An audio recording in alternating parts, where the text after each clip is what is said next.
আজ হবে ডাল দিয়ে পুঁইশাকের ডাঁটা। ডালটা দিয়ে দিলাম, তারপর পুঁইশাকের ডাঁটা। ডাল আর পুঁইশাকের ডাঁটাটা এখন সিদ্ধ করতে বসাবো। ঢাকা দিলাম। পুঁইশাকের ডাঁটা সিদ্ধ হয়ে গেছে, এবার লবণ একটু নেড়ে দেব।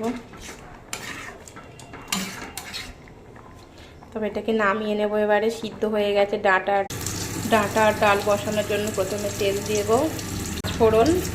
পাঁচ ফোড়ন দেব, তেজপাতা দিলাম, পেঁয়াজ দেব, এখন বাটা দেব, ভালো করে ভেজে নেব।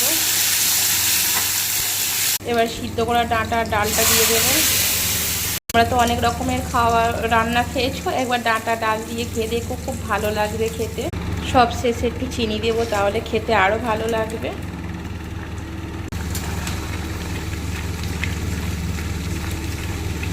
রান্নাটা আমার হয়ে গেছে, এবারে নামিয়ে নেব।